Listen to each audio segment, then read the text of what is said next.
Advancing Human Rights through the Association of Southeast Asian Nations, ASEAN.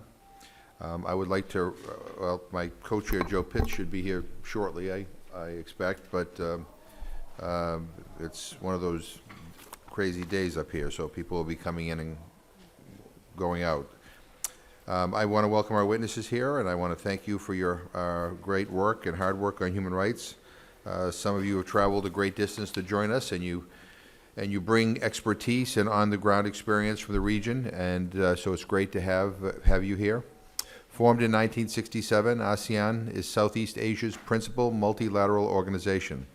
Its 10 member states include democracies, semi-authoritarian states, and military regimes, and represent 620 million people from widely diverse ethnic, cultural, linguistic, and religious backgrounds. ASEAN is a trade powerhouse with a combined gross domestic product of $2.4 trillion per year.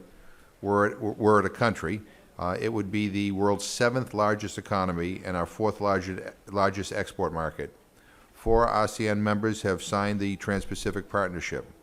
So it is not a surprise that the administration has deepened our engagement with ASEAN in recent years.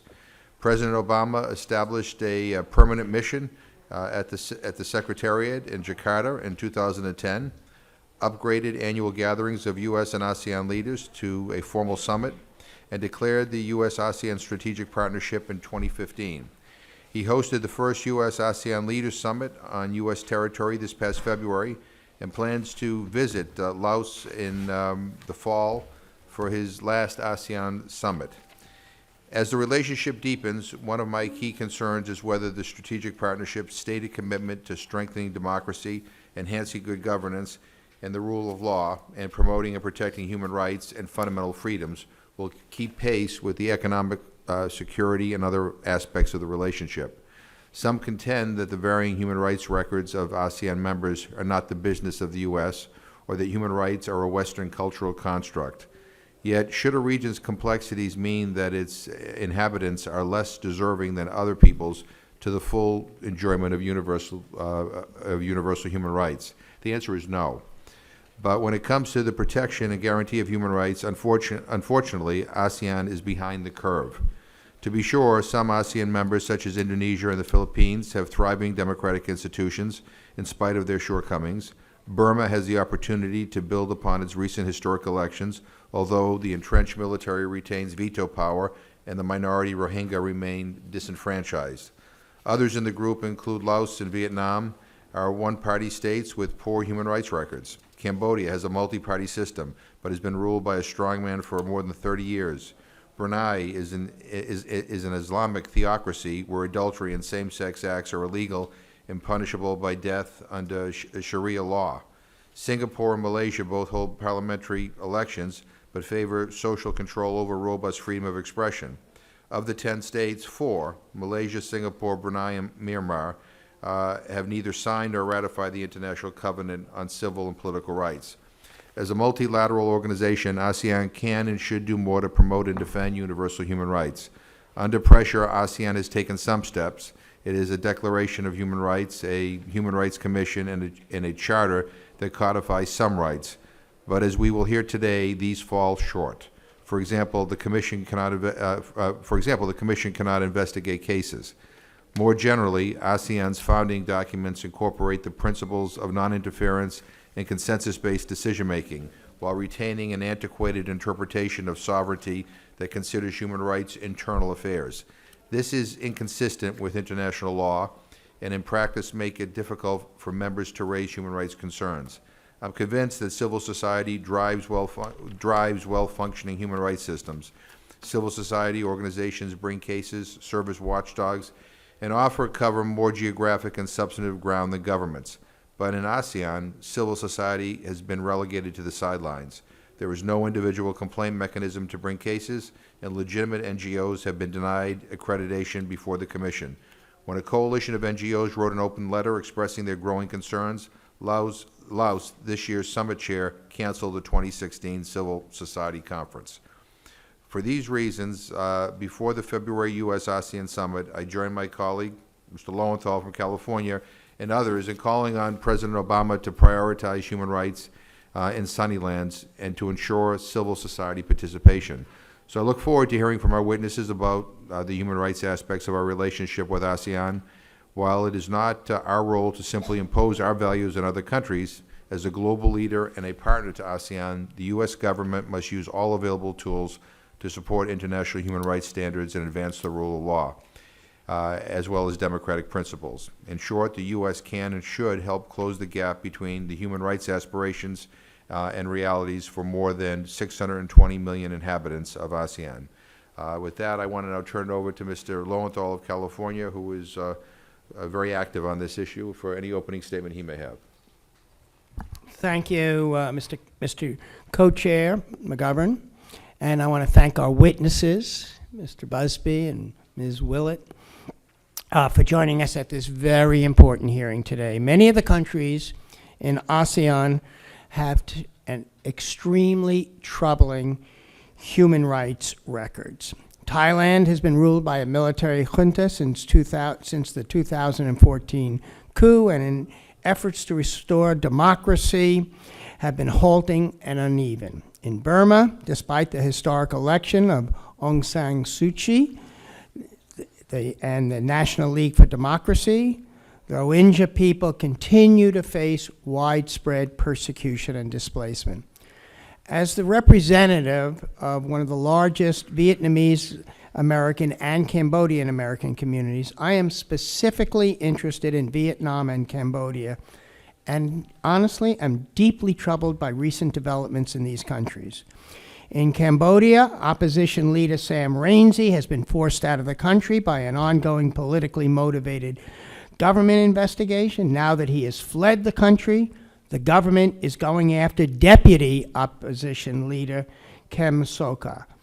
The current political environment of fear and intimidation created by Hun Sen's government offers little hope for free and fair elections in 2017 and 2018. That's why Congressman Matt Salmon and I have introduced a resolution supporting human rights, democracy, and the rule of law in Cambodia. Our resolution would unequivocally state the support of the House of Representatives for these principles in Cambodia. Now, in Vietnam, massive protests against the government's failure to adequately respond to an environmental disaster that has killed millions of fish and poisons thousands of people have been brutally suppressed. Vietnam continues to repress all forms of dissent, jailing bloggers, lawyers, and religious leaders. I sent a letter to the president in February along with 34 of my colleagues, including Co-Chair McGovern, urging him to make human rights a priority in the first ever U.S.-ASEAN summit at Sunnylands. I also repeatedly urged the president to raise human rights during his visit to Vietnam last month. Thus far, I have been very disappointed in what I see as the lack of progress on democracy and human rights in the region. Above all, I am disappointed by the administration's decision to lift the ban on the sale of lethal weapons to Vietnam. State Department previously stated that this move would be tied to progress in Vietnam's human rights record. But as I've mentioned before, I see no basis of improvement. I look forward to hearing from the witnesses about how we can do a better job of promoting human rights in Southeast Asia. Thank you, Mr. Chair, and I yield back. Well, thank you very much, and we're pleased to welcome our first panel, Colin Willett, Deputy Assistant Secretary, Bureau of East Asian and Pacific Affairs, Department of State, and Scott Busby, Deputy Assistant Secretary, Bureau of Democracy, Human Rights, and Labor at the Department of State. You have incredible biographies, which I want to submit for the record, but for the sake of time, we're just going to introduce you by your current titles. And Ms. Willett, why don't we begin with you, and welcome. You press your... Yes. Thank you very much, Congressman McGovern, Congressman Lowenthal. Thank you for the opportunity to appear before you today. I'd also like to thank the Commission for your continued leadership in promoting and defending human rights. Last November at the ASEAN-US Summit, The United States elevated its relationship with the Association of Southeast Asian Nations, or ASEAN, to a strategic partnership. Ties between the United States and ASEAN are increasingly strong and of growing strategic importance. Some of the most pressing challenges we face in the Asia-Pacific, including climate change and terrorism, have no national boundaries. As the principal multilateral organization in Southeast Asia and as the central component for Asia's broader regional architecture, ASEAN is an indispensable partner for the United States. In recognition of this, we have pursued what has sometimes been called a rebalance within the rebalance, to place appropriate emphasis on Southeast Asia and ASEAN.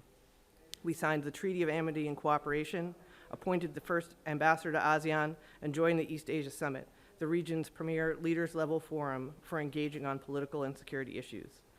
After the strategic partnership upgrade, President Obama hosted the 10 leaders of ASEAN at an informal summit at Sunnylands in February, and he will meet them again at the East Asia and US-ASEAN summits in Vientiane this September. Many of these leaders are not democratically elected, and while we have seen progress on human rights in some countries, most notably Burma, others are on very troubling trajectories. The relationship we have been building with ASEAN has made it possible for us to speak frankly with its members about a wide range of issues that are important to the United States, including human rights and democracy. Looking beyond the issue of high-level engagement, I would like to highlight today the significant programmatic investment the Department of State and USAID are making in ASEAN institutions and civil society that is helping to shape the climate of rights in the region. When we elevated our relationship with ASEAN, we also agreed on a 5-year cooperative framework, the 2016-2020 Plan of Action to implement the strategic partnership. Much of this cooperation work is carried out through a program we call Progress, the Partnership for Good Governance, Equitable and Sustainable Development, and Security. Progress is a $14 million program implemented by USAID to build up ASEAN's institutional capacity on the rule of law, good governance, and human rights. It advances human rights through 2 lines of effort. 1, support for the ASEAN Intergovernmental Commission on Human Rights, or ACER, and 2, on strengthening civil society. ACER, the Commission on Human Rights, began in 2009 as a consultative body with the mandate to promote and protect human rights, but the weaknesses of the body are readily apparent. Each country has a veto. It does not have formalized linkages with the rest of ASEAN, and the ASEAN Declaration on Human Rights contains problematic language. Nevertheless, this is the institution that exists, and we do see new opportunity. Our ambassador to ASEAN recently met with the 10 members of ACER, 8 of whom are new, and encouraged them to play a larger role in promoting rights in the region. U.S. support has made it possible for ACER to host a series of regional dialogues to raise awareness of the rights of persons with disabilities, a policy area where the region has lagged. Later this summer, we will support the 2016 ACER Youth Debate on Human Rights, and we are supporting joint workshops between ACER and ASEAN policymaking bodies, such as the senior officials meetings on transnational crime, to spread a rights-based perspective on policy, like trafficking in persons. Separate initiatives with civil society include our Ambassador to ASEAN's regular meetings with youth and our support for the Model ASEAN meeting, which will focus this year on migrant workers' rights. We also work with the Human Rights Research Center, an academic network headquartered at the University of Indonesia, to hold summer institutes for civil society activists. This year's institute will focus on a rights-based perspective on economic integration. We need these perspectives of these human rights defenders, and before President Obama hosted ASEAN leaders at Sunnylands in February, we brought a delegation of civil society representatives to the United States to learn from a variety of interlocutors here, and including a meeting with the National Security Council, which helped shape our own posture towards the official dialogue in California. As you know, ASEAN structures are decentralized, and it is not enough to work only with ASEAN mechanisms. President Obama created the Young Southeast Asian Leaders Initiative, or YSEALI, to develop an enduring partnership with emerging leaders in ASEAN who are passionate about civic engagement. Through online networks, local workshops, and US-based training opportunities, we are providing these youth with more tools to stand up for their rights and work across borders to solve regional challenges. And at this time, we have around 70,000 young people across the region who are engaged through YSEAL. Finally, the Department of State and USAID work with several ASEAN bodies to protect human rights in the areas of women's issues and trafficking in persons. Our ASEAN partners, including the senior officials meeting on transnational crime, which drafted the ASEAN Convention Against Trafficking in Persons, especially women and children, a legally binding convention which all 10 ASEAN leaders signed in November 2015. The convention takes a rights-based approach to combating TIP, a large step in the right direction for ASEAN, and is in line with the UN TIP protocol. The United States has several initiatives underway to support implementation of the convention at the national level. We also work with the ASEAN Commission on the protection and promotion of the rights of women and children, with which we are establishing a network of social service agencies to support all vulnerable populations in ASEAN. Outside of ASEAN structures, we are setting up a Women's Leadership Academy through YSEAL to help ASEAN women overcome barriers to full participation in society. ASEAN is a diverse region with vast differences in political systems and with respect to their human rights situations, as you noted. Nevertheless, the United States has important opportunities to work with our partners in ASEAN, many of whom are a new generation of civil servants and community activists with higher expectations and civic engagement. By supporting these actors and the institutions that influence norms across the region, we hope to see a long-term change in the willingness and capacity of governments to uphold the rights of its citizens. And we will continue to help ASEAN institutions play a more important role in advancing human rights in the member states. I'd like to thank the committee again for its interest in these issues, and we look forward to working with you in the promotion of human rights in Southeast Asia. Thank you very much, Mr. Busby. Thank you, Co-Chair McGovern, and thank you, Representative Lowenthal, for being here today.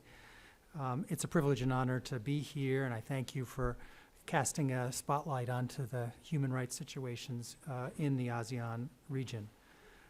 Thanks to Colin for laying out our broad efforts to advance human rights and democracy through the ASEAN process. As both you and she noted, the ASEAN region is diverse when it comes to human rights and democracy. I'm going to focus on the human rights developments in ASEAN countries, both positive and negative, as well as what we're trying to do to address them, in addition to the efforts that Colin described in the ASEAN process. First, the good news, and you both recognize this as Colin did as well.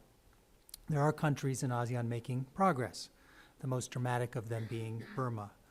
The victory of the National League for Democracy in last year's elections and the peaceful transition to a civilian-led government in April is a remarkable story.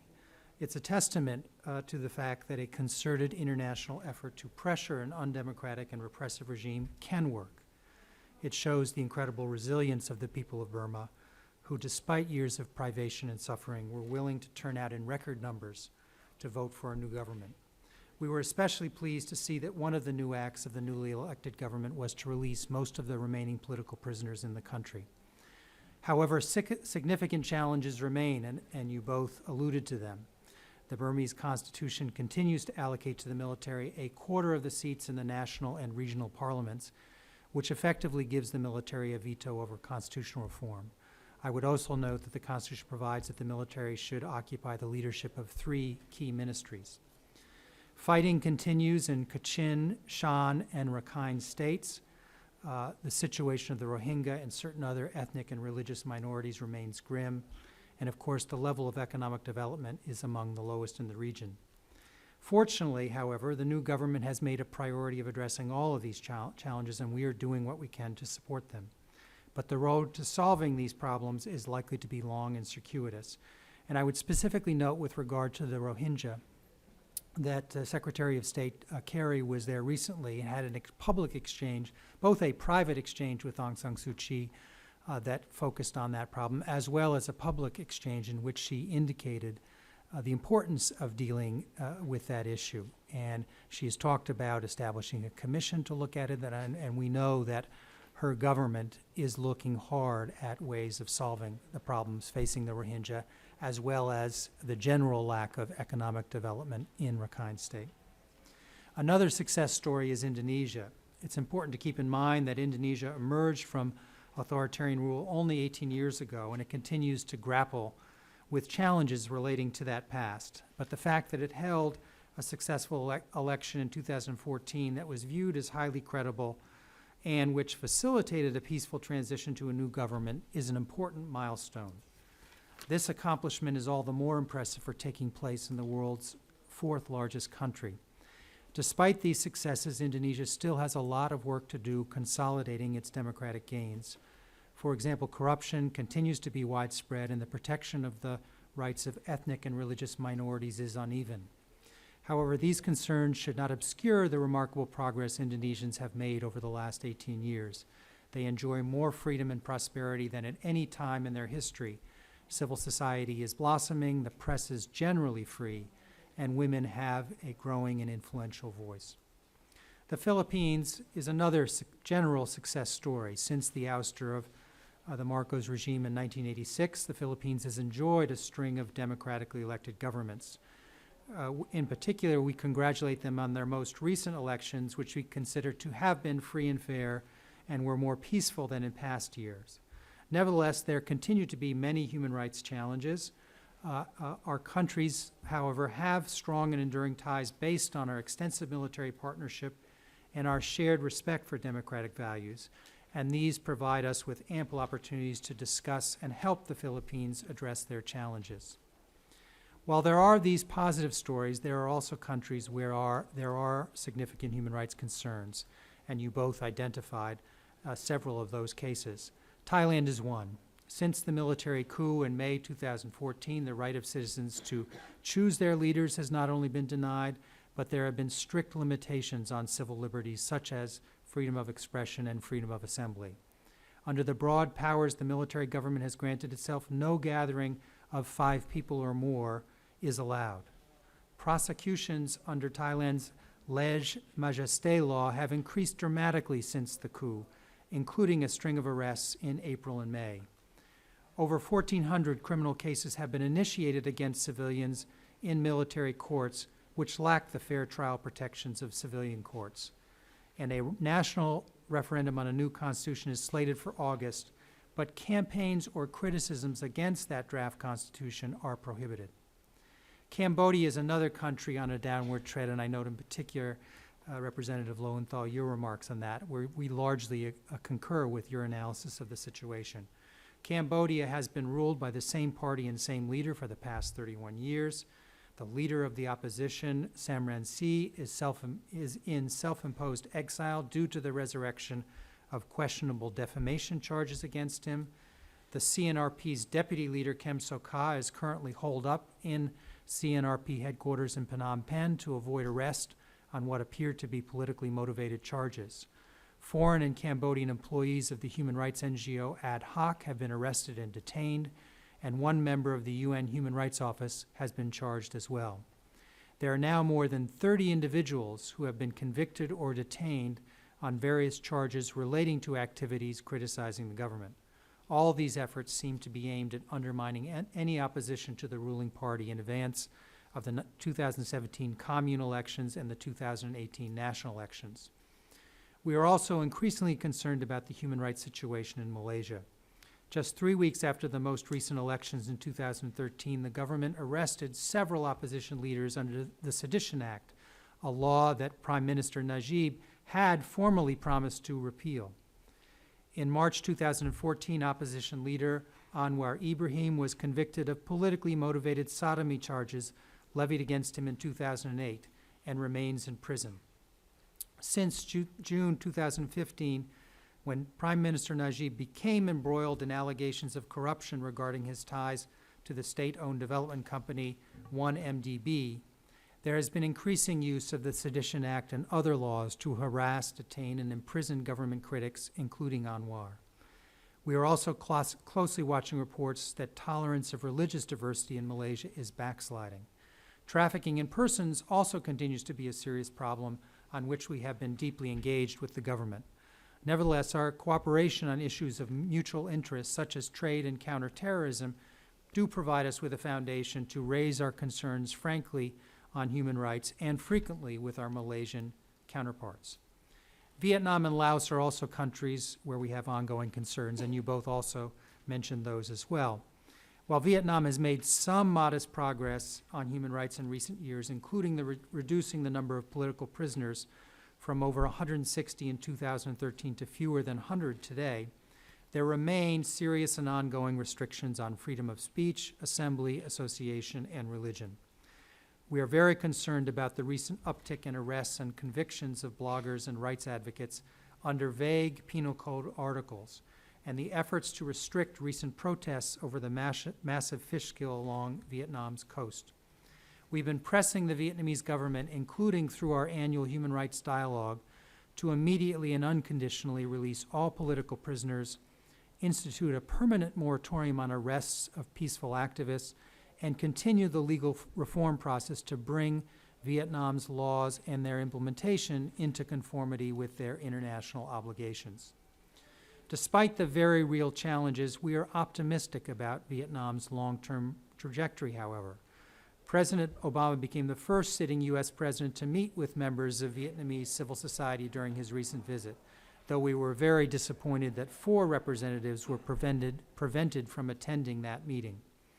For the first time ever, the Vietnamese government also allowed the president's speech in Hanoi to be broadcast live on television, and the Waisili Town Hall in Ho Chi Minh City was also streamed live online.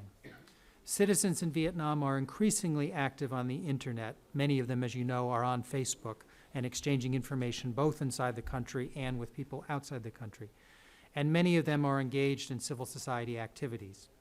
We also believe that the ratification of the Trans-Pacific Partnership by Vietnam and the United States would provide us with another important lever to encourage change, especially given the commitment by the Vietnamese government to allow independent labor unions, which is part of the TPP agreement. Like Vietnam, Laos continues to be a one-party state where basic freedoms are denied. We remain especially concerned about the disappearance of Sambath Somphone in late 2014, for which the government has been unable to provide any defensible explanation. On religious freedom issues, we continue to see reports of attempted forced renunciations, imprisonment, and detention of religious minorities. We are also deeply troubled by the fact that as current ASEAN chair, and you alluded to this, Co-Chair McGovern, Laos has been unwilling to allow the usual People's Forum of civil society activists that occurs in conjunction with the ASEAN Summit. So as you can see, the picture on democracy and human rights in the ASEAN region is mixed. That said, we remain steadfastly committed to trying to advance democracy and human rights in the region, and we use various tools to do so. First, we continue to use traditional diplomacy, both private and public, to press ASEAN governments on our concerns. Second, we adjust our assistance and engagement with governments consistent with our concerns. Thus, for instance, in Thailand, we have discontinued certain forms of military assistance as required by the law and scaled back various forms of our engagement. Third, we encourage and assist government reform efforts, including legal reforms in Burma, Malaysia, and Vietnam, and electoral reforms in Cambodia. Fourth, as Colin mentioned, we are supporting civil society wherever and however we can, both organizations that hold governments accountable and others that seek to address pressing social, economic, or other challenges. And fifth, in addition to ASEAN, we are using other multilateral mechanisms such as the UN Human Rights Council and the Open Government Partnership to call attention to problems and encourage action. On OGP in particular, I would note that both Indonesia and the Philippines were founding members of that process and have adopted and implemented ambitious national action plans, which, among other things, enhance government transparency, citizen participation, and anti-corruption activities. In all of these efforts, we welcome congressional support. Thank you again for this opportunity to address the state of democracy and human rights in the ASEAN region and our efforts to advance them, and I welcome your questions. Well, thank you very much. Thank you both for your testimony. I'm going to be fairly brief because we want to get through the questions and the next panel as well before we get called for votes. I know this hearing isn't on TPP, but you brought up TPP with regard to Vietnam, and saying that potentially they might move forward on unions, opening up to unions if in fact TPP were to move forward. I guess yeah, you don't even need to answer this question, but but you know, they could do that now. I mean, I don't understand why, you know, why labor unions of Vietnam are somehow depend upon TPP, and that's why some of us who have angst about TPP are looking at the records of some of these governments that we're talking about, and are very, very, very concerned that you know, that trade agreement in and of itself will not, you know, will not deliver on all the promises that are being made.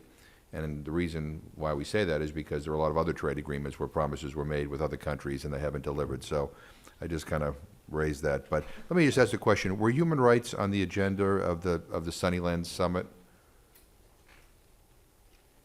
Yes, thank you, Congressman. Yes, human rights were on the agenda of the President's Summit with ASEAN leaders in February. He raised his concerns about human rights and democracy in the region very explicitly in his discussions with the 10 leaders. And the Sunnylands Declaration that was issued after the summit reiterated our joint commitment with the 10 leaders of ASEAN to continue to work together through our partnership to promote democracy and human rights throughout Southeast Asia. But other than that statement, were there any concrete commitments made on human rights, you know, before, during, or after the Sunnyland Summit? On a bilateral basis, or Well, I mean, I guess I think we're trying to, well, you know, on a multilateral basis. I mean, people signing on to a statement saying that we will continue to talk about human rights is one thing, you know, deliverables are another thing. I'm just wondering whether anything concrete in terms of a deliverable came out of that. So the concrete sort of programmatic joint efforts to work on issues like rule of law, good governance, trafficking in persons, human rights, came in the November summit with our strategic partnership and the sort of 5-year plan of action on implementing that strategic partnership. They did sort of reiterate those commitments. The only sort of new commitment was a new grant to work together on trafficking, combating trafficking in persons and victim protection in the region, at Sunnylands specifically. Do you believe that ASEAN is changing in ways that can make it a more forceful actor on human rights issues? I do. ASEAN is an organization that is very much evolving to the new sort of reality. It's a very connected region. It's a very, well, most of it is a very wired region. It's a very young region. And they are evolving as their situation evolves. Many of the issues that now confront ASEAN, whether they're human rights related or not, have to be addressed on a regional level. And so I do see that the organization adapting and evolving to meet those new needs. Just as an example, a couple of years ago, the migrant crisis coming out of Bangladesh and Burma that affected so many of the countries in the region did prompt the group for the first time to start a new series of regional dialogues on prevention, protection, and well, prevention and protection of those irregular migrants in an effort to, one, to address the root causes, but also to come together to respond to the refugee crisis. Mr. Busby, maybe you could help me with this. You know, I'm trying to figure out on what issues have Southeast Asian civil society groups had the most impact in influencing ASEAN member nations? On what issues has such civil society participation been lacking or actively discouraged? And you know, and how can we in this country, you know, encourage the role of civil society groups in ASEAN, which has been one of the issues that has been raised to us, you know, on many occasions. I'm just trying to figure out what more can the United States do to empower civil society. Thank you for the question. You got to press your, yeah. Thank you very much for the question.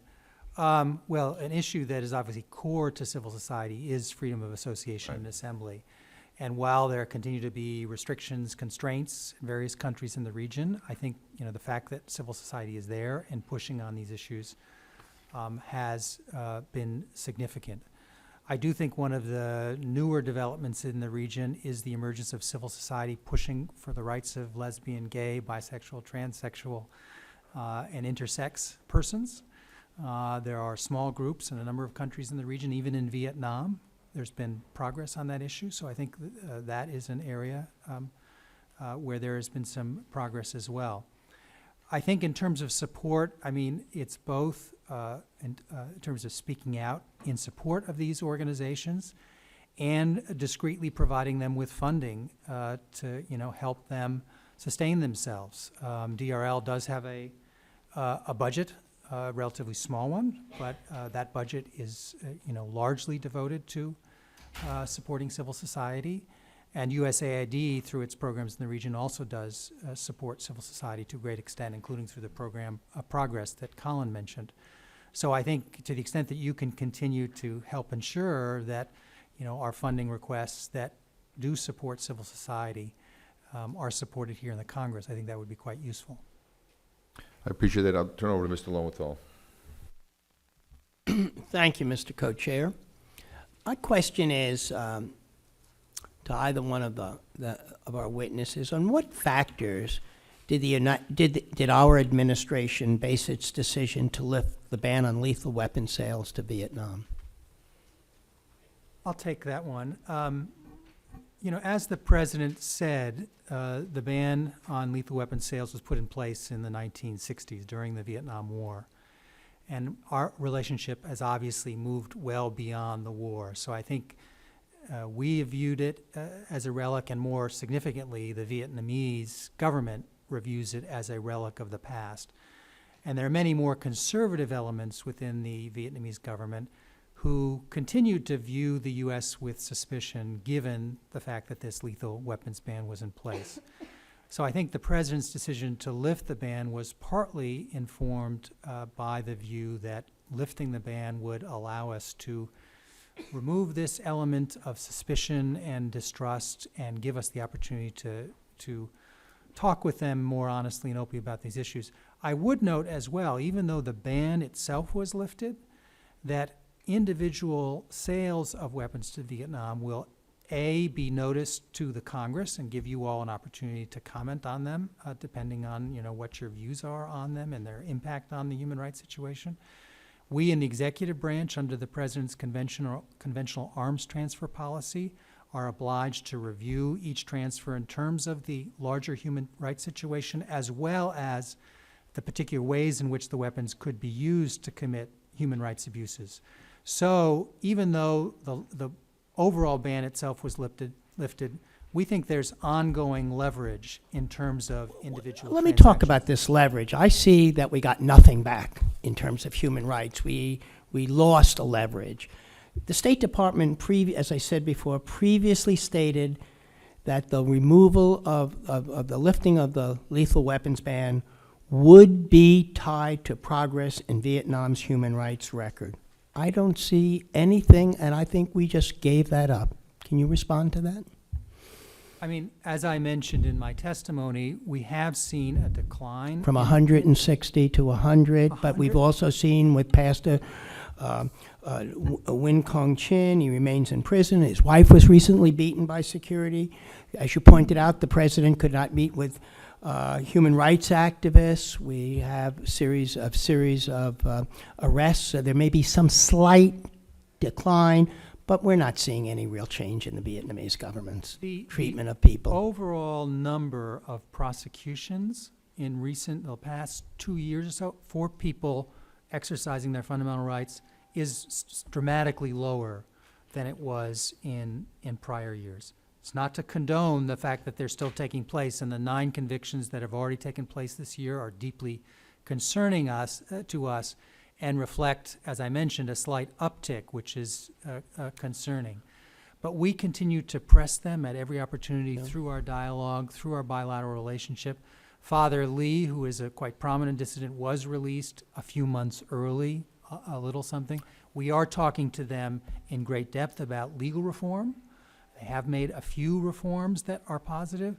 As one of the deliverables of the president's visit was the signing of a letter of agreement which will allow us to cooperate with their law enforcement to a greater extent. So we're going to be talking to them about implementation of the Convention Against Torture and other things. And we're convinced that these weapons, if they are, will never be used against political prisoners and others?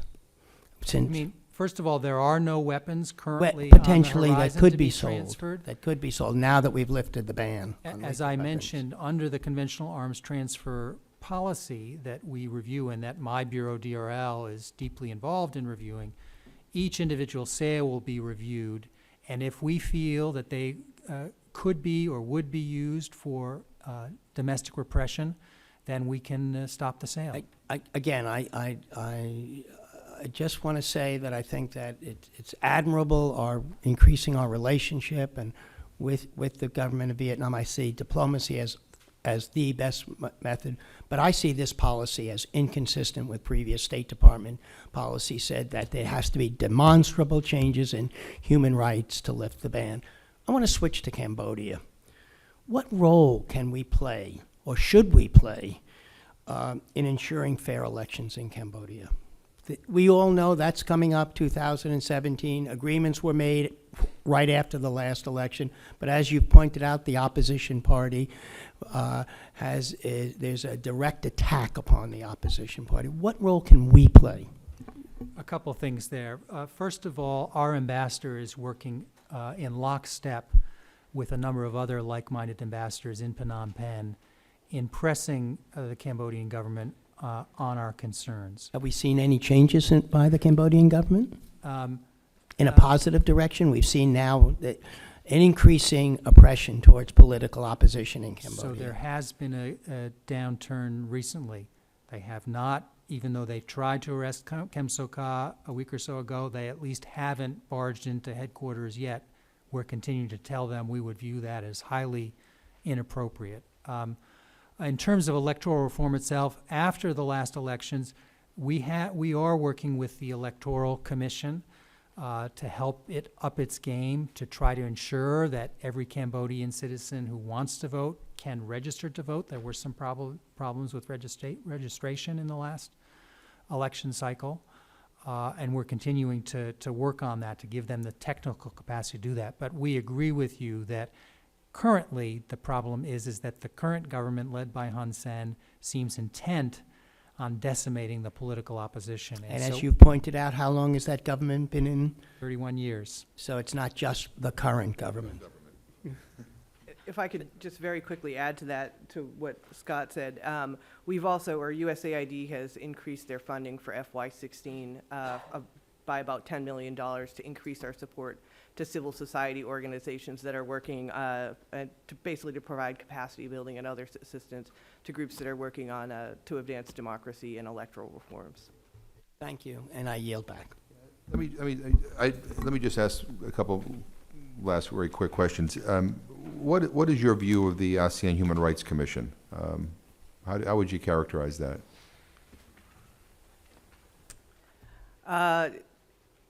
I would characterize it as flawed, but still a work in progress.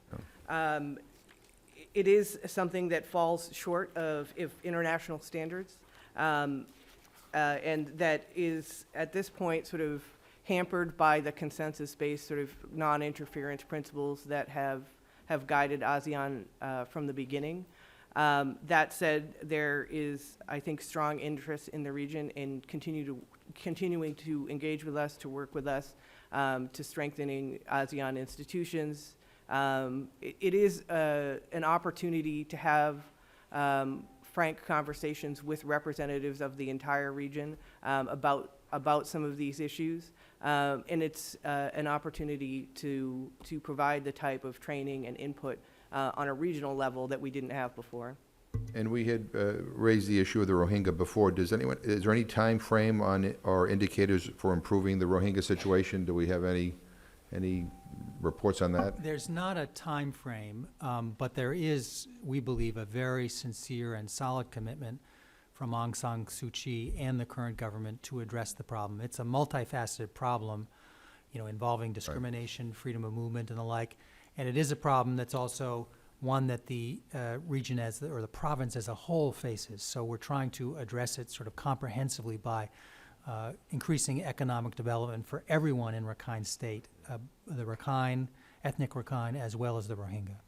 Just one final thing. I mean, just to add on to what Mr. Lowenthal said, I think the concern when it comes to the sale of lethal weapons to the government of Vietnam and some other examples that involve not just arms sales but increased or better trade is that, you know, given the fact we're the Human Rights Commission, this should be no surprise. We think human rights ought to be front and center and at the top of the list, you know, and not an afterthought. I'm not saying you're viewing human rights as an afterthought, but it seems that, you know, that the message to Vietnam is that you could get this, and in return, we can continue behaving the way we do with regard to people who are opposition leaders or who are dissidents or who have a different point of view. And you know, it gets sometimes. I don't want us to be viewed as a cheap date when it comes to human rights. And I've, you know, I've expressed that view and that frustration over and over and over and over again. You know, I think, you know, our view here is that, you know, the Human Rights Commission ought to be strengthened, ought to have more power, ought to be able to, and the issue of human rights ought to be more front and center, you know, certainly over trade.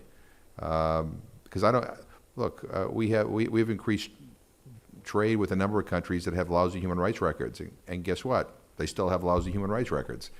They've benefited greatly from our trade, but the things that I think ought to be front and center for us haven't been addressed. So we're just, that's where a lot of the concerns are coming from here, is that there are some serious problems in some of these countries with regard to human rights, and we would like that elevated, and we would like that more part of the agenda, and we would like to hear more public statements about some of the things that are going on. And obviously, if people are making progress, that's great.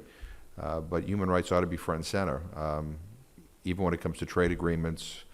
And that's why some of us have concerns with the TPP. We think we're giving too much away, and we're not going to get anything in return. So, but anyway, I appreciate you being here, and we'll have probably some questions we want to submit in writing, but we appreciate your being here and your testimony, and look forward to continuing to work with you. So thank you. Thank you very much. I want to call our next panel. Where get my? Oh, here we go. Catherine Del-Pino, who's an adjunct professor of professional practice in the School of Diplomacy and International Relations at Seton Hall University. John Sifton, the Asia Advocacy Director, works on Southeast Asia. I just was with you 2 days ago. And Walden Bello, a Filipino author, academic and political analyst, and a professor of sociology and public administration in the University of Philippines, Diliman, as well as a board member for the ASEAN Parliamentarians for Human Rights. And Dr. Pek Hoon Heng is the director of the ASEAN Studies Initiative and assistant professor at American University School of International Service. We'll begin with you. And just make sure your microphones are on, that's all. Okay. Thank you, Mr. Co-Chairman, for this opportunity. Since we have a full panel, I'll be brief. But I wanted, first of all, to say that I agree with the Commission's statement that human rights and the development of democracy in Southeast Asia have been very uneven. And I think this unevenness affects the ability for ASEAN to form a human rights commission at this time, or an effective human rights mechanism at this time. We have, as you have said, seen some discouraging developments in Thailand, continued political intransigence in more corporatist regimes such as Vietnam and Cambodia. That said, I think that's one of the reasons why we have to place human rights mechanisms for ASEAN in context. I think it is futile to hold it to the standards of the European Union, which is an exclusive consortium of advanced democracies. And I have to say that it probably even doesn't measure up at this point to the African Union, where last year we saw a threshold crossed when you saw a Chadian dictator being tried for crimes against humanity in another African country under the auspices of the African Union. I cannot imagine a scenario at this time where that would happen in Southeast Asia. On the other hand, you do have, I think, ASEAN about at the midpoint in terms of developing a human rights mechanism, in that it is willing to consider it. And there are regional organizations that don't. But like a number of regional organizations that nominally have human rights on their boilerplate, the SARC, the South Asian Association of Regional Cooperation, and even the Organization of American States, it is something that is more nominal and symbolic, I think, than operational. The ASEAN human rights structure borrows heavily from this model of basically just having it be a placeholder. The ASEAN Intergovernmental Human Rights Commission, I think, is probably not going to be the main driver of developing a mechanism. I think that the drivers will be twofold. I think those drivers will be national movements through national human rights commissions, and then through NGO and civil society as well.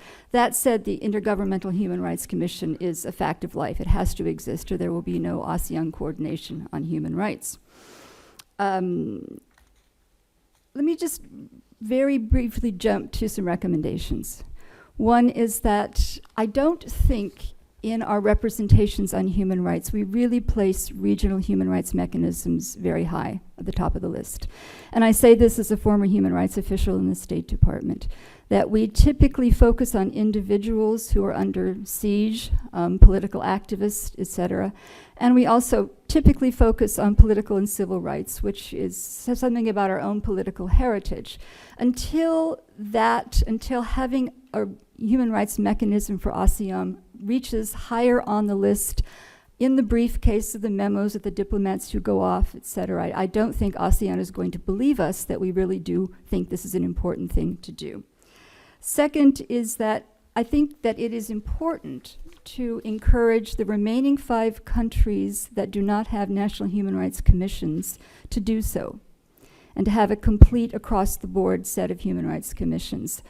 Those probably would be rubber stamp institutions initially, but we have seen in Southeast Asia that a rubber stamp institution can actually evolve and get legs. And I think the best example of that was Indonesia in the mid-1990s. When I was a Deputy Assistant Secretary in DRL, President Suharto established the National Human Rights Commission for Indonesia, probably to get the West off of his back. And to his surprise and to others' surprise, it actually became an assertive organization. I think the benefit of the human rights commissions over the Intergovernmental Commission is that many of them do have investigative powers, and they can refer to prosecution-specific cases. We even saw the incident of Cambodian villagers petitioning the Malaysian Human Rights Commission on an issue having to do with a Malaysian company helping to develop a dam in Laos that would affect Cambodia downriver. So we see that there is some national recognition by the publics of ASEAN that these human rights commissions are important. And I think that helping to urge the 5 remaining countries to start them and to build a network has a more bottom-up effect than a top-down effect. I think also, and I think this is a step that would be a bold one for ASEAN, but I think it is reasonable for us to encourage ASEAN to do that. I think that we should encourage ASEAN to have its member states submit annual reports on human rights to ASEAN. And here, I'm not one to force parallels, but I remember the Helsinki process in the mid-1970s. And I remember that requiring the member states to submit reports had a galvanizing effect in some of the countries of Eastern Europe, the Northern Tier. Just the very fact of having to have this report, whether it's a whitewash or not, has an effect domestically. And it's something that ASEAN, I think, would resist initially, but I actually think it's doable in the short to midterm. It's also important, I think, to encourage Southeast Asian countries to continue to sign and accede to UN treaties and covenants on human rights. There's an optic there that is more appealing to Southeast Asian countries than acceding to pressure from individual Western powers or to a regional base as well, particularly in countries where they're seeking a larger role on the global stage. So I think that there are convergence possibilities there. And lastly, Mr. Co-Chairman, this is cliche, but I'll say it just for the record, that I agree that supporting civil society, parallel efforts as well as others, is probably very, very important in terms of encouraging a mechanism for ASEAN and human rights. The ASEAN governments have adopted this reluctantly, and they need to hear from their own people that this is something that is very important in their campaign to get citizens to come on board with the ASEAN concept. This should be one price for that. Thank you. Mr. Sifton? Thank you. Thanks again for inviting me to testify. Thanks again for inviting me to testify. This is the first time I've testified twice in 1 week.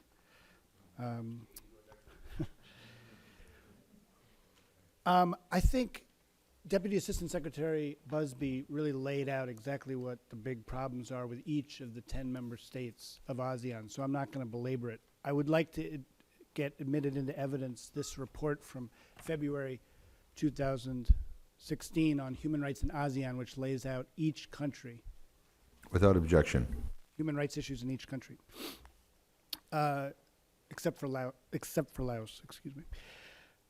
So what I wanted to do is bear down on some of the issues that don't get as much attention. I think we all know what the problems are with Thailand, Cambodia, Burma, Vietnam, Laos, Malaysia, with frankly all of the 10 ASEAN states. But there's a couple of issues which get overlooked. So I'll start with Thailand.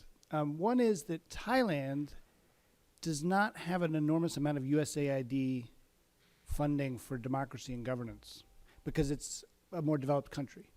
And as a result, there is a lot of support, U.S. government support going to civil society in Thailand, but there could be more. And I think given the assault that human rights is under in Thailand, it's time to start asking the State Department some questions about how to increase the funding that's accruing to civil society groups in Thailand.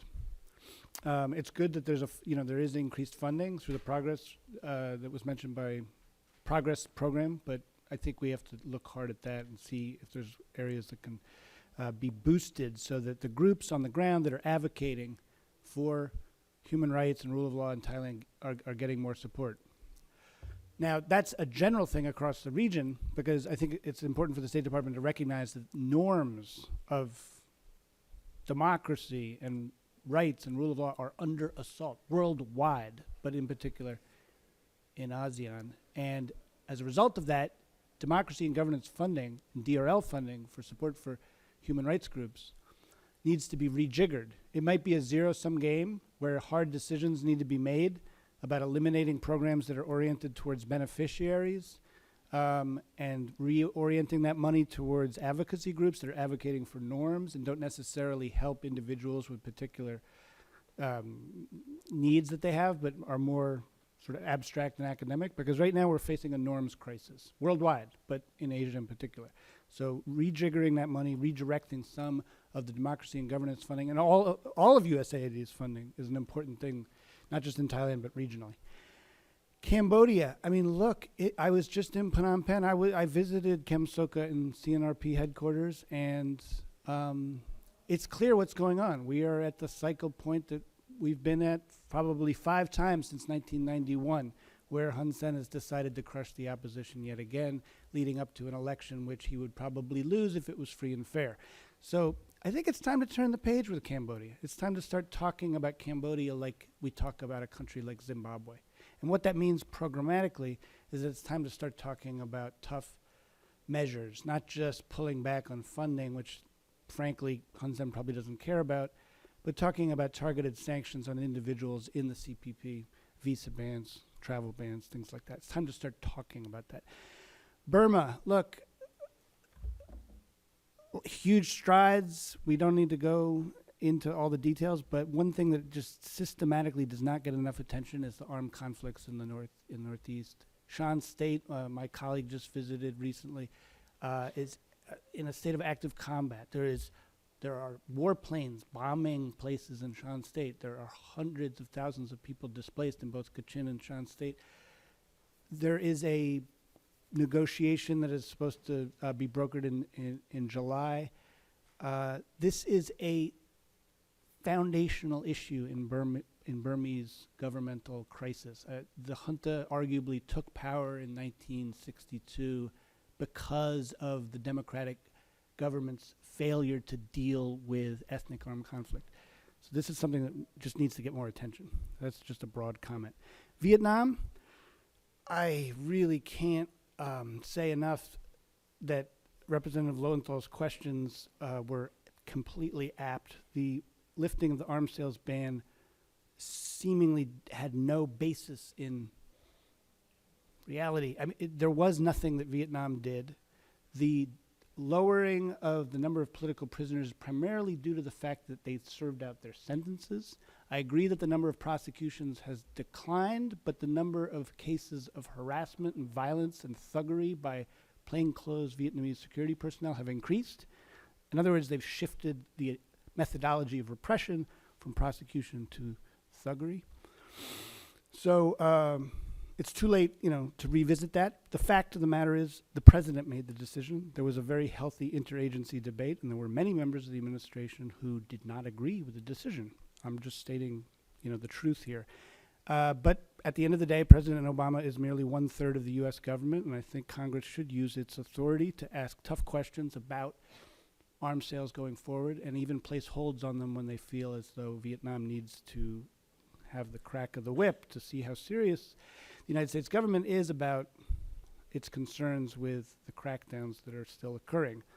Frankly, stopping Nung Quang Ah and Duan Trong from seeing Obama in Hanoi was a slap in the face to the President of the United States, and I feel like the United States government should have been more voluble in complaining about it. Okay, here are some recommendations. As I said, on programming, the U.S. Congress really ought to ask some tough questions of state and USAID about their programming in Southeast Asia and ask whether money should be redirected, as I indicated. More support for groups that are engaging in advocacy and the protection of norms of rule of law and democracy. Second, on the TPP, it would be great if members of Congress, especially those who have angst, as you said, and others who are on the fence, communicate directly to governments like Malaysia and Vietnam that they are inclined not to support the Trans-Pacific Partnership unless they see more visible progress on human rights. So, doing that yourself and urging other members would be very helpful. 3, as I mentioned, it's time to start talking about sanctions and other types of punishment for countries like Cambodia, for individuals in the Cambodian People's Party who are violators of human rights. 4th, I think it's time to really press this administration and the next administration to improve ASEAN. I agree with the previous panelists' remarks about how ASEAN, despite its woeful record, does have the nascent sort of framework to become something more important. Human Rights Watch owes its existence to the Helsinki Accords and the creation of that process, which everybody thought was a joke at the time, but turned out to be almost the undoing of the Eastern Bloc. So absolutely that's true. But we also have to admit that ASEAN's Intergovernmental Human Rights Commission is really a sad joke. You cannot have a human rights institution proceed by consensus. It's an absurdity, and it's time to really press them. But you can't just turn them into the European Court of Human Rights overnight. So I think we have to talk about, we have to talk about intermediary steps. And one intermediary step that I suggested to the White House before Sunnylands was that this administration, and I hope the next administration, press ASEAN to have civil society participation in the ASEAN Summit or in the U.S. ASEAN Summit. Real participation. The AU Summit here in Washington in 2014 had a civil society participation component, and the government delegations at least had to hear from civil society at one point. If we made this an intermediate step, I think that would be one great step forward. Ask ASEAN to commit to, maybe not in Laos, but next year, commit to having civil society participation as a formal part of the ASEAN Summit. 5th, press the administration to coordinate better with Tokyo, Brussels, Canberra, other allies, because there's coordination. There was a good EU joint statement on Cambodia recently, but it just needs to be improved. And I frankly feel like the State Department systemically misses opportunities to coordinate with Brussels, Tokyo, Canberra, and others. Sixth, use IFIs and other economic factors. I think, whether it's formally putting it into the appropriate bill to instruct the Treasury Department to use its voice and vote, to ask tough questions about specific programs, but also ask about re-engagement with a country like Cambodia. Just get the executive director on the bank to use his or her leverage better.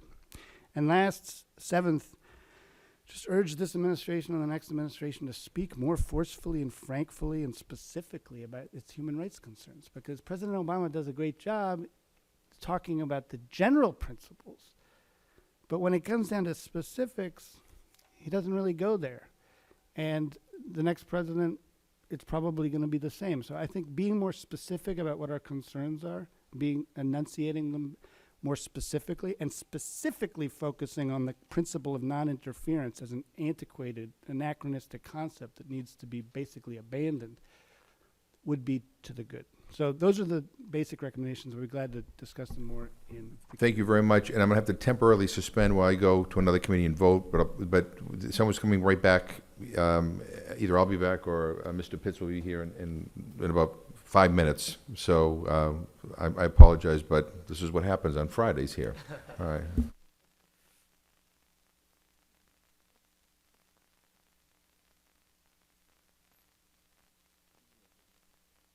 He'll be back. He's got to vote.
competing committees kind of going on at the same time. My name is Randy Hultgren. Proud to be a member here of the commission, and just want to thank all of the witnesses for being here. And so we'll go ahead with continuing on opening statements, if that's all right, and then go to some questions after that. So, Mr. Walden Bello, if you would be ready to give your opening remarks, we will go to you. Yes, thank you very much. Thank you very much to the Commission for inviting the ASEAN Parliamentarians for Human Rights to testify at this hearing. Very briefly, we are a network of Southeast Asian legislators committed to advancing human rights and democracy throughout the region, and we work through a variety of means to strengthen regional human rights mechanisms and push ASEAN member state governments to adhere to their international human rights obligations.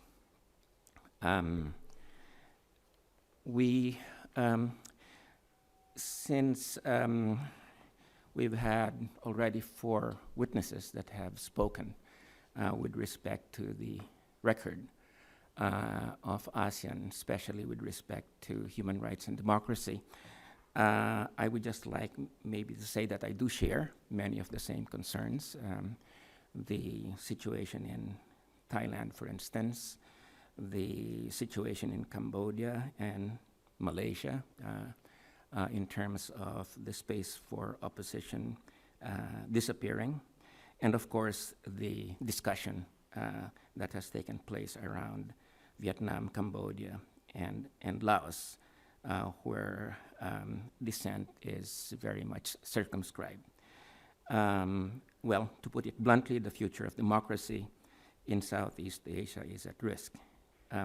The only thing that I would just like to add here is maybe with respect to the situation in Thailand, which I am familiar with to some extent, that what is very troubling about the situation of almost total power for the military is that it is something that is backed by largely by the middle class, which has been very much worried about the situation whereby the lower classes might be able to gain a bigger part of decision-making in society, which has made it much more conservative, so that we are dealing here with a more complex situation than just a traditional authoritarian dictatorship.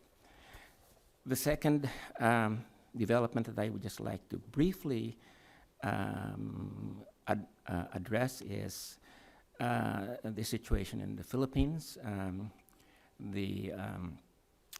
As the representative from the State Department had said that the Philippines is a success story. I disagree. The Philippines is not a success story. In fact, the reason that we had the Duterte, the person who won, Rodrigo Duterte, the person who won the elections, in fact win, was because of the lack of progress in terms of addressing poverty and inequality of the past 4 and 5 administrations. Now, the problem is that the president-elect is also somebody who has been associated with extrajudicial execution of alleged criminals, and someone who recently justified the assassination of journalists deemed as corrupt. Now, this harsh line against due process was also a central reason for his electoral victory, which raises questions about how deep respect for human rights has really been internalized in a country long regarded as a regional paragon of liberal democracy. The third challenge that also previous speakers have already addressed is how to get ASEAN to promote and protect human rights in the context of a regional integration process, which has emphasized economic prerogatives and eschewed political and human rights concerns. I agree that ASEAN is fundamentally ill-equipped to address human rights challenges, and also that the ASEAN Intergovernmental Commission on Human Rights really lacks a sufficiently strong mandate and lacks teeth in terms of really being able to push for more effective human rights implementation.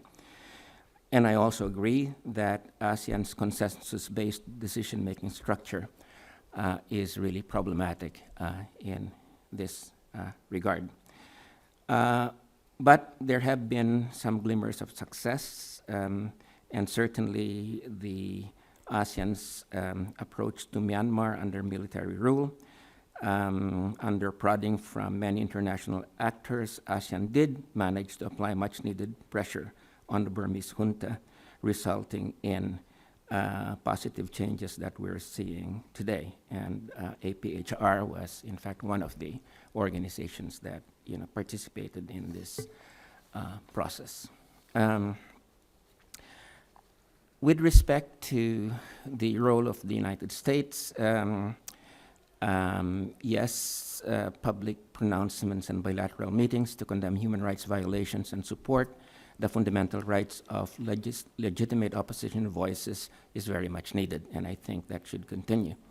But U.S. officials must avoid the temptation to tokenize human rights. Statements are important, but without more concrete policy action, the U.S. government risks falling into the same pattern as ASEAN itself, including the language of human rights in its rhetoric, while displaying a lack of substance in its attempts to address the relevant issues. At the same time, members of Congress must be sensitive to concerns that some initiatives promoted by the current administration, like the Trans-Pacific Partnership, promote corporate interests at the expense of violation of labor rights and social welfare. And I believe that Congressman McGovern has expressed his concerns about the TPP. Let me just add to his concerns that there is really very great worry that this is an agreement that is being purchased at the cost of social welfare in Asia. Sustained dialogue between pro-democracy voices, including lawmakers on both continents, is also critical. In this dialogue, a higher profile played by civil society organizations and an image and a reality of their being independent from the U.S. government would be welcome. It is also important that the United States avoid being tagged as hypocritical. One weakness in this regard has been the country's record of incarcerating large numbers of its minority populations.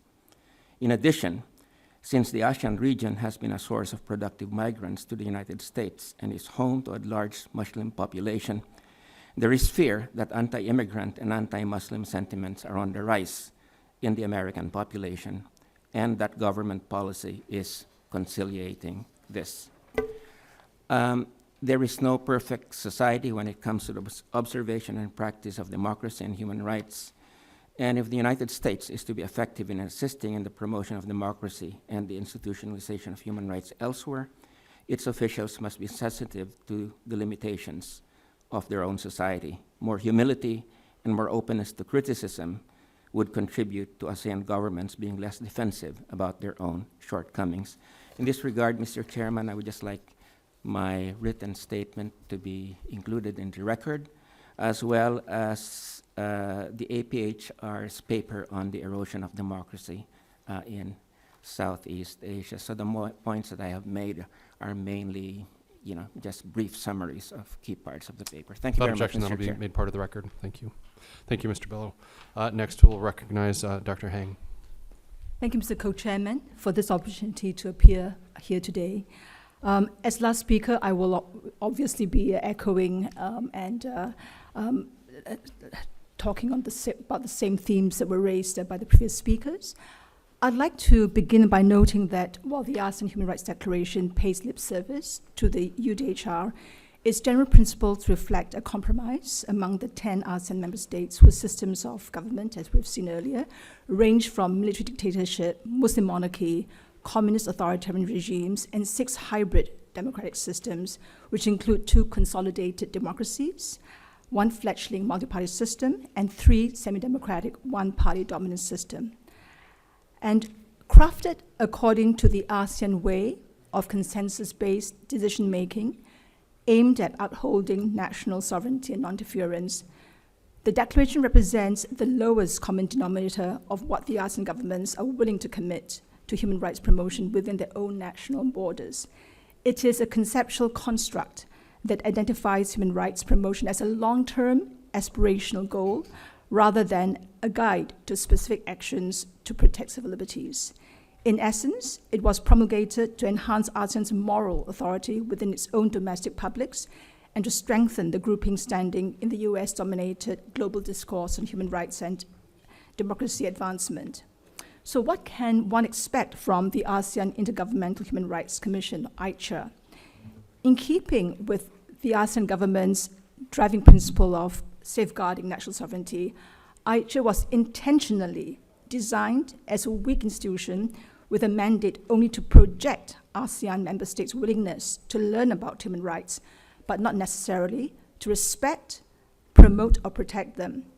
AICHA has no investigative, evaluative, or enforcement powers.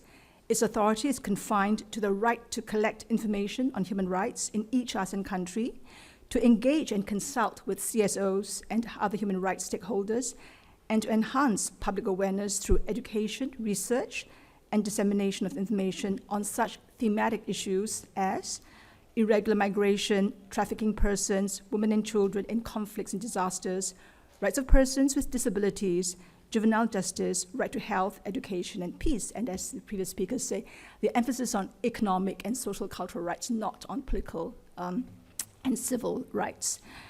And since AICHA currently does not have the institutional strength to serve as a vehicle for human rights promotion, I believe it is through bilateral strategic arrangements with the 5 existing national human rights commissions in ASEAN and national as well as regional human rights NGOs that the US can best advance human rights in the region. The outcome of such arrangements will be more positive in countries that are already receptive to human rights promotion, particularly Indonesia and hopefully Philippines, probably in Burma under the stewardship of Aung San Suu Kyi, less so in countries with mixed human rights records such as Malaysia and Singapore, and least of all in Vietnam, Laos, and Cambodia. So, and discrimination against LGBTI rights will be strongest in the Muslim majority countries of Brunei, Malaysia, and to a lesser extent, Indonesia. Looking ahead, what are the prospects for improvements of human rights in ASEAN? Despite the varying degrees of limitations placed on human rights in each ASEAN country, must be noted that each of these societies contain idealistic, committed activists and NGOs pressing for liberal reforms. National CSOs have also linked up regionally in bodies such as the ASEAN People's Forum, the Solidarity for Asian People's Advocacy, to present a common front and agenda to ASEAN's governing elites.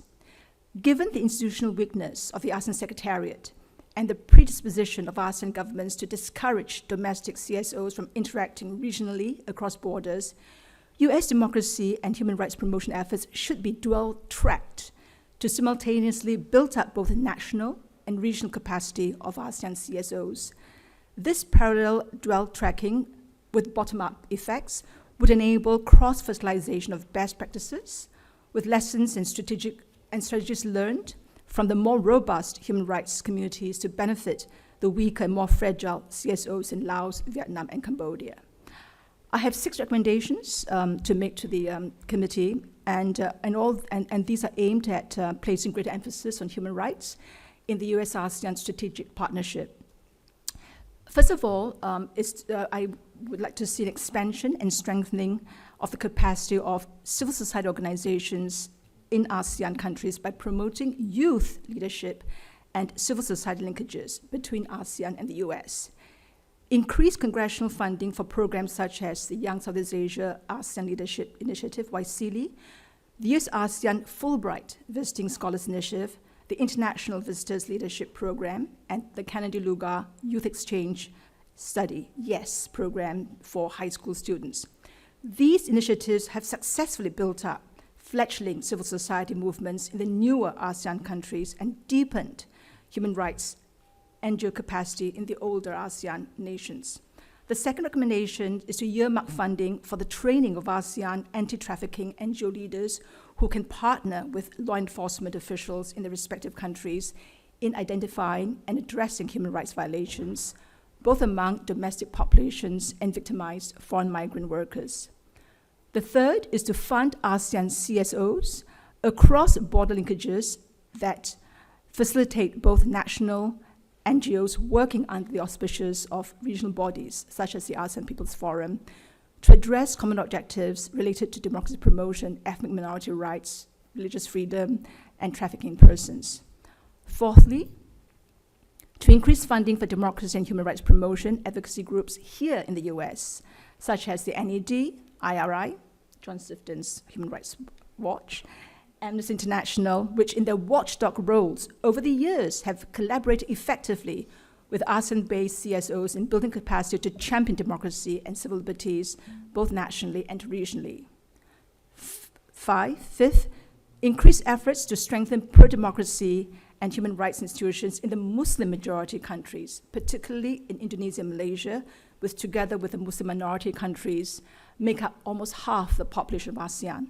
Congressional funding for US public diplomacy outreach programs and education exchanges in ASEAN should target moderate and inclusive Muslim initiatives, particularly Indonesia's Nahdlatul Ulama 40 million strong grassroots initiative called Islam Nusantara, and Malaysia's state-sponsored global movement for moderates. Both initiatives seek to counter violent extremism by localizing Islam within the Indonesian and Malaysian multicultural environments, and to de-radicalize Indonesian and Malaysian Muslims from recruitment by ISIL. Finally, I would urge the committee to establish 2 Tom Lantos Human Rights ASEAN Awards. The first, to commend the efforts of the brave individuals who have made outstanding contributions to the promotion of democracy, human rights, and freedom in their own countries. And the second, to recognize the achievements of regional NGOs in coordinating and advancing human rights among civil society organizations throughout ASEAN. And these awards should be announced at the US ASEAN Summit, and that would prioritize human rights in the ASEAN-US strategic partnership. Thank you for having me here, and I now submit my written testimony for inclusion in the proceedings. Chair, thanks, gentlelady. We'll go to questioning of the panelists at this point. I'll recognize myself for that purpose. Ms. Dalpino, you recommend that the U.S. encourage Southeast Asia nations join UN human rights treaties. Can you speak more to how the outside-in effect would follow from ASEAN members' ratification of UN treaties? And if international treaties meet universal standards, should ASEAN members be directed to the UN system and not to ASEAN? Put another way, what are the advantages to having separate ASEAN regional instruments on human rights? Thank you, Mr. Co-Chairman. I think that for a number of reasons, some ASEAN governments may be more inclined to accede to international treaties than to try and enforce one at the regional level. Some countries in Southeast Asia are anxious to be seen as playing a larger global role, emerging from isolation, such as Myanmar. And my specific point was that Myanmar is considering acceding to the Convention Against Torture. Others, such as Vietnam, are seeking a larger role on the global stage. Also, View on that. You get human rights progress in fits and starts, but you also sometimes have great leaps forward. I believe that in the ASEAN context, we have to take what we can get on the gradual creep. In Vietnam, I'd be glad to discuss with the Vietnam regime issues of disability rights, LGBT rights, more technical issues that don't threaten them politically. But at the same time, human rights groups are going to demand the release of political prisoners. We can't quiet ourselves or censor ourselves on the political and civil rights as we focus on the more technical rights that the regimes will discuss with us. At the end of, at the risk of just repeating this, this issue of congressional funding and U.S. funding for civil society groups on the ground is a very important one. But USAID and DRL need to make important decisions about the funding and not simply focus on the innocuous type of programming that governments don't feel threatened by. The funding does need to accrue to the groups that are on the front lines of the civil and political rights discussions as well. That funding sometimes has to be given quietly so that it doesn't look as though the United States is directing these groups to do certain things, because it's not, but there's an impression created sometimes that that's the case. I wish that those groups could be supported more by the private sector. Just to make it clear, thank you for the reference to Human Rights Watch, but Human Rights Watch takes no governmental funding from the US government or any government. Unfortunately, however, a lot of local groups don't have the luxury of making a decision like that to maintain their independence and the illusion of, not the illusion, the appearance of, the funding should be given as much as possible and should not be accrued simply to these innocuous programs. And I strongly, strongly urge members of Congress to push the State Department to increase that funding and to use it more effectively. Thank you, Mr. Bello. You've spent a career and lifetime in the Philippines, both in academia and public service. What is the perception of ASEAN among those outside of the policy circle? Is it seen as a positive force in the region? Let me say this, Mr. Chair. I think that ASEAN is really regarded internally as mainly an organization where it's mainly government officials dealing with foreign policy that engage in this organization called ASEAN. If you ask the ordinary farmer or worker what ASEAN is, most likely they'll give you something like, is it a brand of cement? Okay, and this just goes to show how little the ASEAN consciousness or brotherhood or sisterhood has really come down. So despite the fact that it has hundreds of meetings every year, the reality of it as an organization that has moved beyond just a formal diplomatic community to something that is a real community really has a long way to go. The other thing I would just like to say, Mr. Chair, is the question that you had asked, Ms. Calpino. And yes, I believe that pressing ASEAN member states to join international human rights and labor rights conventions is really quite important. I'll just give you two examples. One is Laos, for instance, is signatory on the International Convention Against Enforced Disappearances, and the disappearance of Sombath Somphone, one of the Laotian democratic activists. One of the levers that APHR has used is, look, Laos, you signed this convention, therefore you have to live up to it, and that creates, you know, that is a very important moral and political weapon for human rights activists. The second thing is more positive. When the Philippines, for a long time, did not regard its domestic workers as part of the formal labor force. But there was tremendous push for the Philippines to sign the ILO Convention on Domestic Workers. And when the Philippines signed that, therefore, it said we have to make our own laws consistent with the convention that we signed.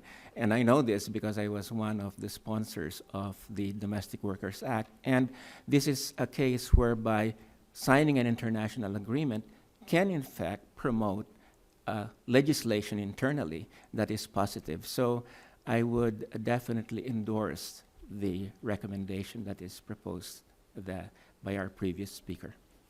Thank you.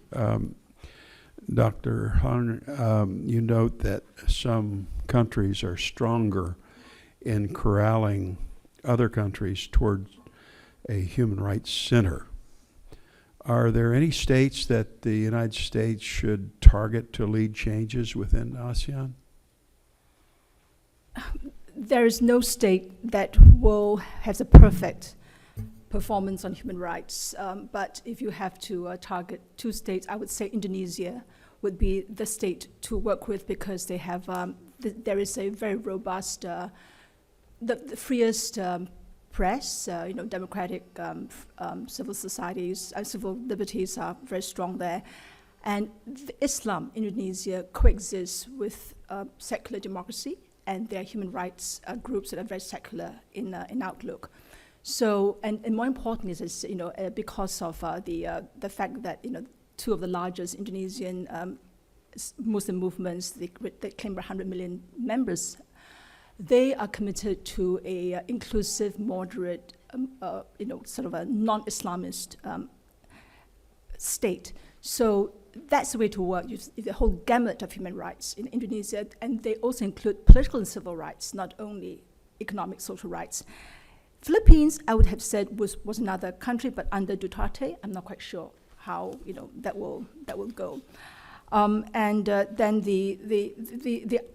and apart from the countries themselves, I think a lot of attention should be given to the regional human rights, the ASEAN People's Forum, the ASEAN Solidarity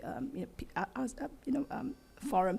They are doing tremendous work, and there is a cross-fertilization effect, because if you look at the ASEAN People's Forum, the ASEAN Civil Society Conference last year in Malaysia that was held on the sidelines of Summit, the agenda that they had, you see that now in the AICHA 5-year plan agenda.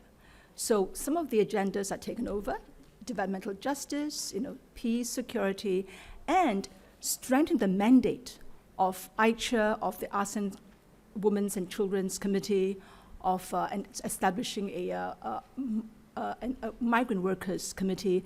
Now, that is now part of the 5-year, the 2016 to 2020 5-year action plan of AICHA. So you see these civil societies working together. They meet. AICHA consults with them. AICHA doesn't have individual hearings, but they do consult with civil societies, and you see the transference of some of these goals, some of these platforms onto the AICHA platform.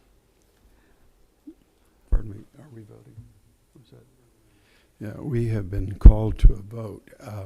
I'd like to thank all of our distinguished witnesses for their testimony, their expertise sharing with us today. I must also thank my distinguished co-chair, Mr. McGovern, for organizing this important hearing, and Mr. Lowenthal for his leadership on human rights issues in Southeast Asia, and the other members of the Commission who regularly advocate on behalf of human rights around the globe. As we head into the second half of the decade, the level of diplomatic, economic, security engagement between the United States and ASEAN member states is only likely to grow. These are important partnerships, and in many cases they should be strengthened, but not at the expense of fundamental human rights. The Commission has kept a close eye on human rights developments in several ASEAN nations, including Vietnam, Burma or Myanmar, and Cambodia. One of particular concern to myself and many others has been the treatment of religious minorities in these three states, especially in Vietnam and Burma. According to at least one source, dozens of pastors and church leaders remained imprisoned in Vietnam. Just last week, the UN human rights officials condemned the repeated arrest and torture of the wife of an imprisoned pastor who refuses to halt protest, calling for her husband's freedom. In Burma, the plight of the Rohingya, the Muslim community, has been well documented, and other religious minorities, including predominantly Christian Kachin and Chin tribal people, continue to face harassment and assaults at the hands of the SPDC, the Burmese military. These and many other human rights concerns that have been raised here today should be acknowledged, they should be discussed, they should be addressed by the ASEAN entity. No international or regional body that ignores the rights and freedoms of people it was purportedly created to protect will be able to maintain credibility in the long term. And this commission will continue to examine these issues, seek ways that the Congress and the United States can engage ASEAN, promote mechanisms for addressing human rights concerns. And I look forward to working with the distinguished witnesses who have spoken here today. Thank you very much for sharing your expertise with us. Apologize that the members are being called to vote on the floor, but if we have questions to follow up, we'll send them to you in writing. Ask you please respond. With that, this hearing is adjourned.